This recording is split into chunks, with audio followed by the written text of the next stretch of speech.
All right, guys, welcome and happy Wednesday. We have again, it's a nice week for NBA slates. I feel like it's like 8 or 9 games every single day. So we have another solid slate. It's what 9 games, right?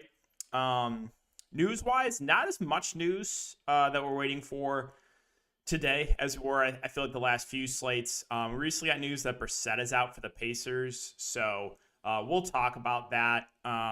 Jokic questionable again. Expect him to play. He was questionable last slate, ended up playing. But guys, we're still waiting for obviously Jokic, but I expect him to play. De'Aaron Fox, I think, is pretty close to 50-50. And then Steven Adams and Jordan Clarkson. So there's that. But yeah, guys, this will be a Q&A live stream. So if it's your first time watching, I'll be live for 30 minutes answering any questions you have. So if you have any questions, feel free to leave them in the chat. I'll give my reasonings for why, I'm going to pick one way or the other. And yeah, if you guys do enjoy, just make sure to hit the like button, subscribe. We just hit 11,000. So again, thank you to everyone who has been subscribed and, watching the videos, live streams every single day. And yeah, let's do it. So Kuzma IDK. Yeah, I played him. I was a Kuzma drooler last night and it worked out in a big way. Basically, it's my same analysis as last night of the risk you have with Kuzma and Dinwiddie, I think, is the blowout, right? On the road at Philadelphia, Embiid is playing. It's what, a 10.5-point spread. So that's your risk. That's the way these guys are going to fail, is the blowout. But in a competitive game, I have a really hard time, seeing Dinwiddie or Kuzma not have one of those guys at least not have a big game. So yeah, I like them. I think the only risk is the blowout. And said the same thing last night. And at first, last night it was looking not good, right? The Bucks had off to an early lead. It was not looking great, but the Wizards at least kept it competitive, so everyone played the full minutes. Barton Cousins, there's no Jokic. Yeah, I mean, they're both going to look amazing, but I expect Jokic to go. He was questionable last slate, so fully expect Jokic to go. Ryan, what's up, man? You like Robert Williams tonight? I think he's a fair play. He doesn't really stand out at his price. Like, I do see her going there with, bigs against Charlotte. I love targeting bigs against Charlotte as well. But I think he's more of a second, like he does have upside, but I don't know if I'm going to prioritize Robert Williams. So yeah, I like the spot for him. But I don't love the price. What's up, DK? Listen to your video while shoveling the snow. Hey, man, keep it up. Get that shoveling done quick so you can come inside. Yeah, it is. I'm in Chicago, and it is snow everywhere. And a lot. Isaiah Jackson foul trouble. Yeah, I mean, that's definitely possible. Okay, so let's just talk about that. So we recently got news that Brissett is out. So now the only other big besides Isaiah Jackson is Terry Taylor. So with Brissett being out, I think a lot of people are going to flock here. And I think it's for good reason because Isaiah Jackson's a really good point per minute guy. I'm still in shock of how he had 0 fouls last game. But there's also a very good chance he gets in foul trouble. And with him being very popular, what you could do, again, it's not going to work out every time. But let's just say Isaiah Jackson picks up 2 fouls in 2 minutes tonight. Who's benefiting? It's most likely Terry Taylor coming in and getting the 5. And, don't know a ton about Terry Taylor, but you can tell he's not a bad point per minute guy when he's on the court. He's a little bit of an undersized big, but he's only 3.5. So I think if you fade Isaiah Jackson, in my opinion, you play Terry Taylor. I don't think I fade both here because one of these bigs is going to have a really good game. If Isaiah Jackson stays out of foul trouble, he's probably having a really good game. If he gets in foul trouble, Terry Taylor could break the slate at 3-5. So I don't think I fade both these bigs here. I think I'm playing one or the other. And again, Isaiah Jackson's going to get all the ownership. So could leverage that with a guy like Terry Taylor. I brought this up, I think it was about a month ago when, what was it?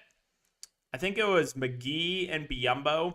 And I mentioned how, everyone's going to play McGee and why not roll the dice on Biyombo because McGee's foul prone and you had McGee get in foul trouble. Or it was Jalen Smith, I think. I think it was Jalen Smith, actually. And he got in foul trouble. And then Biyombo came in and smashed with no ownership. So it's a pretty similar situation there, I think. Okay, let's see. Ready to get trolled by Cole Anthony? I don't know what I'm going to do with that guy yet. He's lost me a lot of money, though. LeVert or Nurkic? I think both are in a pretty good spot here. LeVert against the Magic, Nurkic against the Lakers. I think it's a little bit easier to get to LeVert since Nurkic is center only.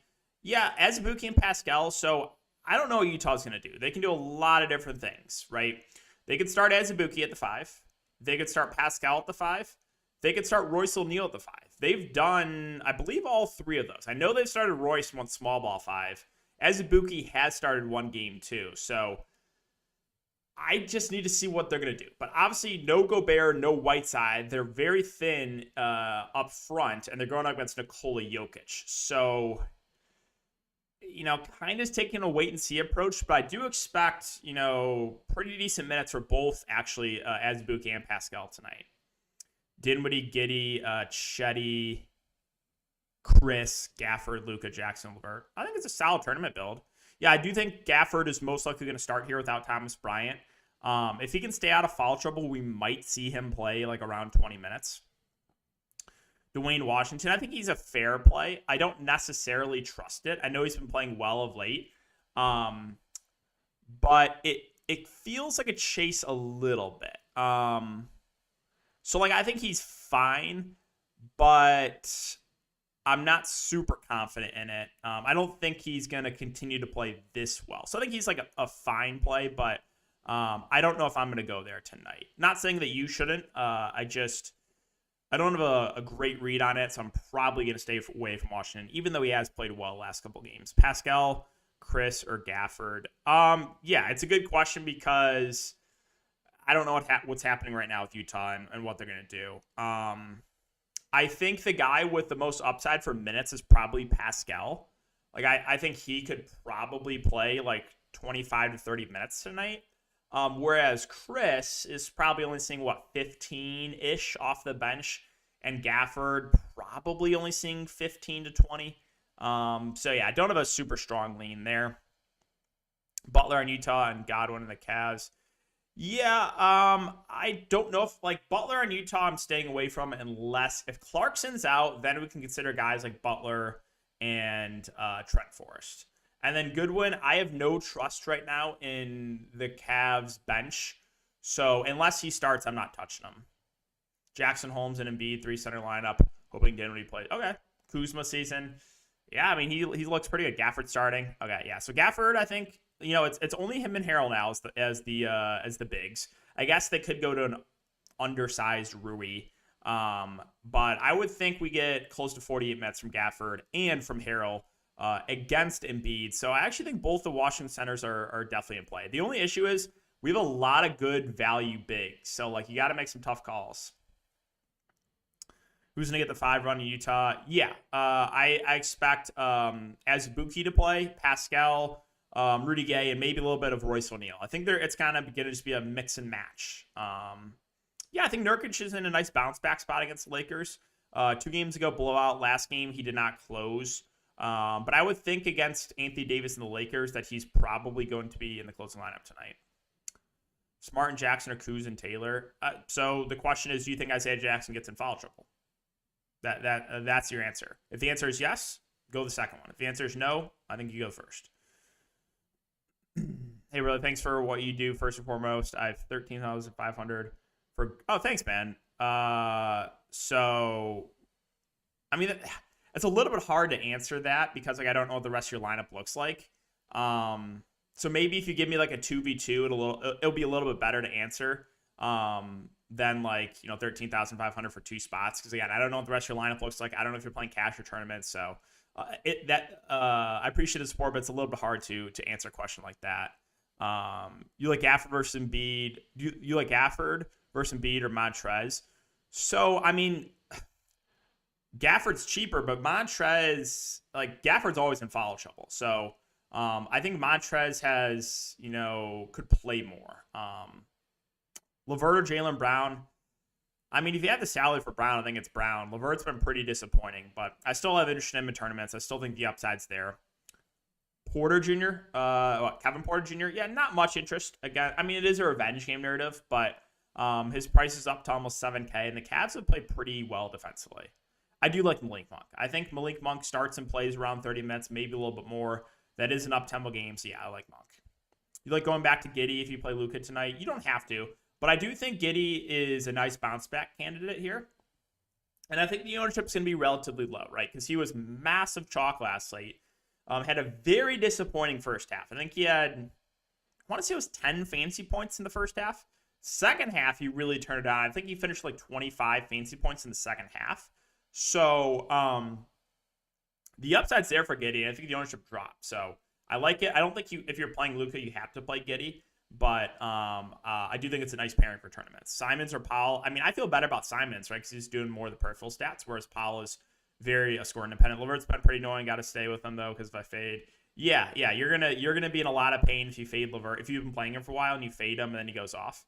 Guys, again, if you're just coming in, make sure to hit that like button. We're at about getting close to 100 concurrent viewers, so appreciate you guys checking the live stream as always.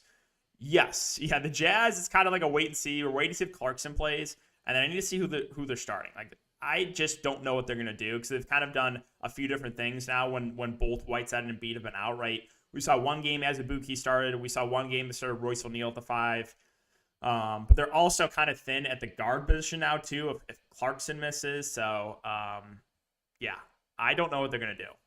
Marquise Chris, I think he's a solid value. I think he's going to play the backup 5 and probably get mid-teens minutes, maybe a little bit more. Played 19 last game. Last game was a little bit of an outlier, right? Don't expect 32 fantasy points again from Chris, right? He had 4 steals and 2 blocks. Now, he's a guy that can do that, right? He's a guy that can get those peripheral stats, but I think that last game was a little bit of an outlier. I still like him for value, but again, there is, like I said, there's a lot of good values in the slate, right? Like in my opinion, Chris is a pretty similar play to a guy like Daniel Gafford. They're both close to mid-price. You know, Gafford might play over 20 minutes, and he's not a bad point per minute guy. So you have a lot of like similar plays, I think, with these value bigs.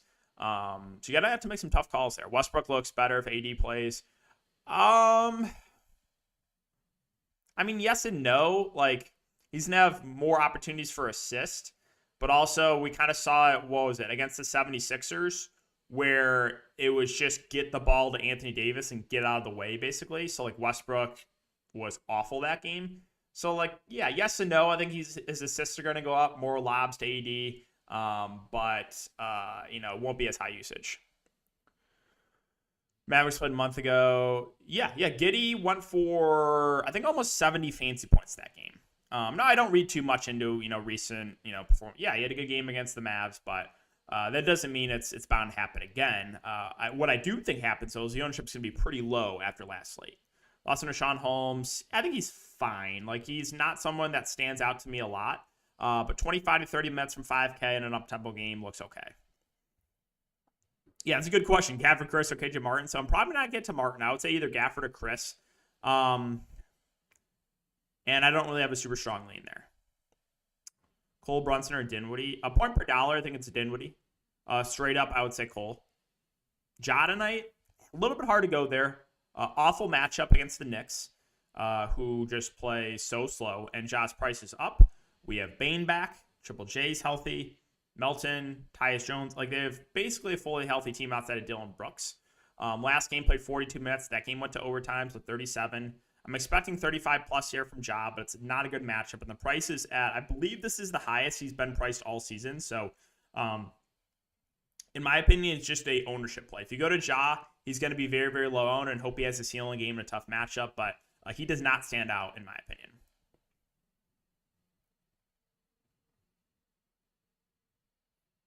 Yeah, there's a lot of players under 9K. Are we talking just what, 9 to 8K, or what range are we talking about? Okay, let's see. Do we have any updated news? Any starters or anything?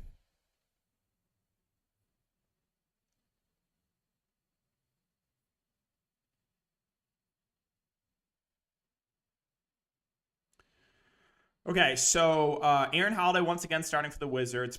Probably don't go there. There's just too many like the only guys I'm really confident in the minutes are Dinwiddie, Kuzma, and KCP. And then I'm pretty sure we get close to 48 from Gafford and Harrell. That other spot is just going to be rotated with like Holiday and Kispert and Denny and Rui. I just don't really trust any of those other Wizards guys. We got some news for Thursday. Yeah, Gafford starting. Again, Shea Brissett ruled out. We went over that. Okay.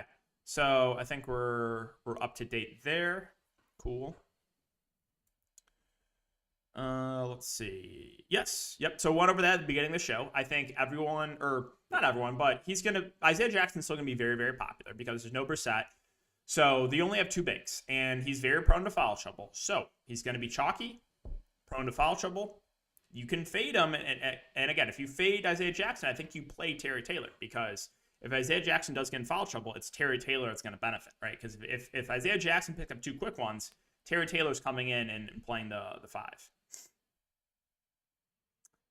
Ja Green is Jokic. Wait, what? Chetty Osman or Malik Monk? That's a good question. So I need to see the Cavs starting lineup. If Chetty starts at the point, I think it's pretty close. Chetty had an awful shooting game last game and still had a decent fantasy output, right? He shot 3 of 16 and went for 27 fantasy points. He had 12 assists. So if they start him at the point, I think it's pretty close. If he does not start, it's very clearly Malik Monk for me. Yeah, Chetty again. So if Chetty starts, I think I lean him over Gay. But I'm only playing Chetty if he starts at the point. If they start like Goodwin at the point or Rondo at the point and like Chetty at the 2, then I'm not as excited about it. I want point Chetty if I'm going to play him.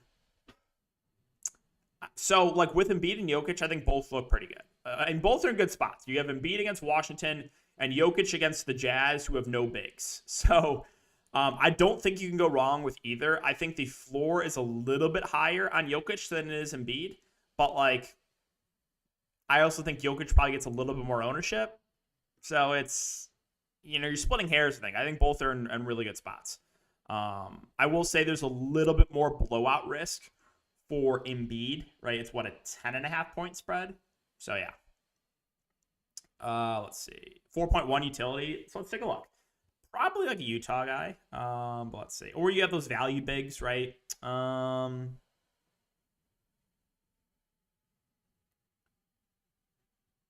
Yeah, I mean, I'd probably go to, I don't know. It's hard to answer because like a lot of the value is down at the like close to min price range. So like in the like right under 4K, there's really not much I like. Right? I'm trying to see like in this range exactly. I guess like Kleba is fine. Kleba's fine at 4-1. I think Kleba's gonna go overlooked. He had a bad game last game. He's still a guy that can produce, obviously, with Porzingis out. So I guess I'll say Kleba. I think he's going to be pretty low owned. I think like a lot of people are going to go to those close to min price bigs, which I think are a little bit easier to get to. But I do think that lowers the ownership on Kleba. And we've seen some pretty big games from Kleba when Porzingis has been out. Appreciate the content feedback. Hey, man, really appreciate that, Bill. Love for Conley and Clarkson. So, like, I don't know. I don't think Whiteside being out really helps Conley, Clarkson, Bojan. I don't really know if Joe Ingles being out helps them too much. So they don't really stand out to me. That being the main guys there for Utah. So I don't know if I'm going to like with them being a little bit more shorthanded, if I'm going to go jam in any of the main Utah guys. JaMychal Green. It depends on Boogie Cousins. Again, I'm expecting Jokic to play. I'm not really worried about it. He was questionable last game with the toe and ended up playing. So right now I'm expecting him to go. I think Carter Jr. solid. I think both him and Cole Anthony are going to be, kind of the main guys here on offense for the Magic. So I like both. I like AD. Great matchup here against the Blazers. Should play 35 plus minutes. I like him. Jokic and Embiid are always in the same slate. Yeah, they seem to always be. Is it smart to go Embiid over Jokic from playing Kuzma and Dinwiddie running back? Yeah, I mean, you can. You don't have to. Like, I did that last night. I had Dinwiddie and Kuzma, so I ran it back with Giannis. But I don't necessarily think you have to do that. But, it would make sense because if the game says competitive, you're probably getting a pretty solid game from Embiid. And the way the game says competitive, obviously, is big games from Kuzma and Dinwiddie.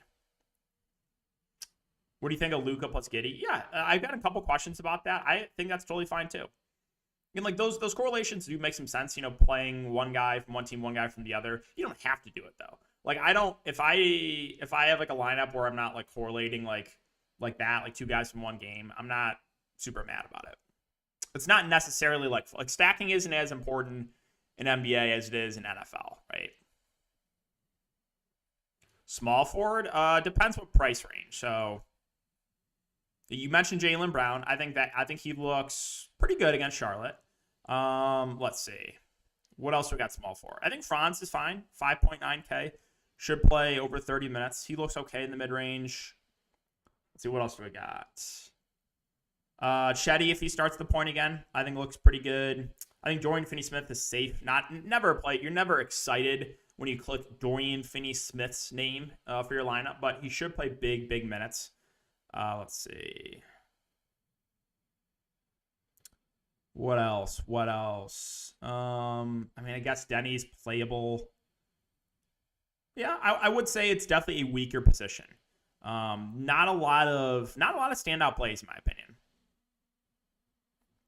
All right, guys. Got about a little over 5 minutes left, so any other questions, leave them in here. Again, we're about 100 viewers. Appreciate everyone checking out the live stream as always. So, no, what's up, man? Yeah, I cannot wait for Call of Duty this weekend. So excited.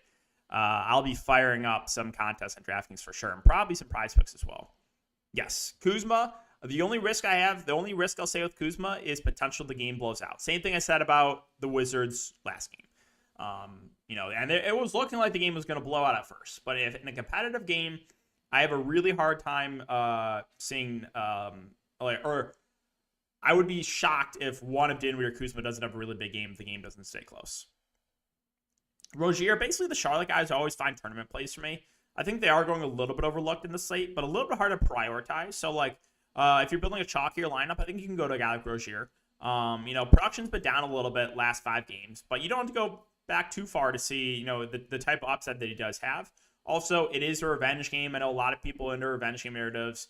Hey, it worked out last night, right? I know a lot of people went to Carter Jr. because of the revenge game narrative, and he absolutely smashed. So, I think Rozier is a fine tournament play. Again, revenge game narrative there too.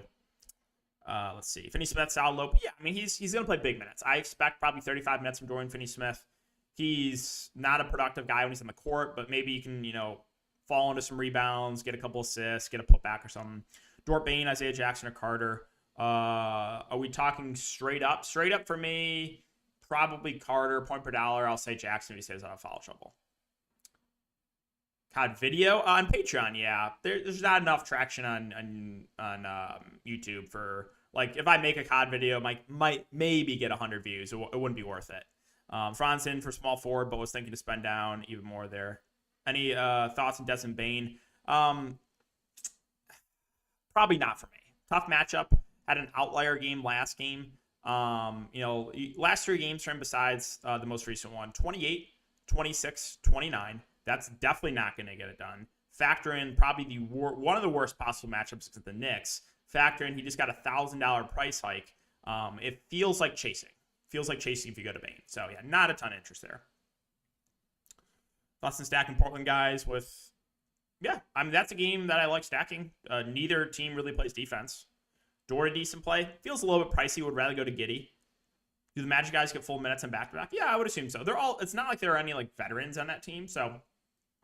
I'm not super worried about them limiting minutes on a back-to-back. Randall Wood or Halliburton his last piece in. So Halliburton if Fox is out. If Fox is in, I don't know if I want any, to be honest. Seth Curry, Malik Monk. I'll say Monk. Would you play Embiid and run back? You can. You don't have to.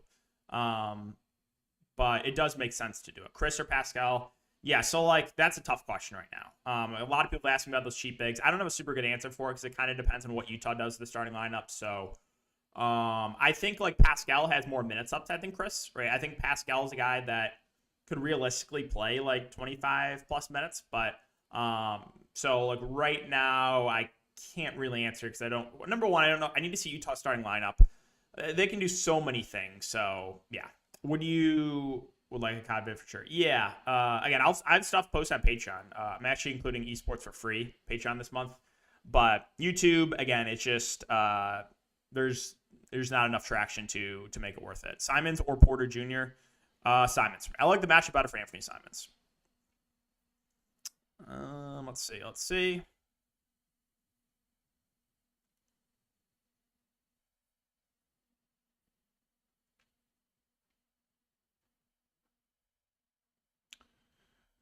Oh, big news. Landry Shamet's out tomorrow. Okay, so we're basically up to date. No other news I've seen. LaMelo or Westbrook on DraftKings. That's a good question. I think I would lean Westbrook or LaMelo. It's painful. Westbrook's a painful roster this year. He really is.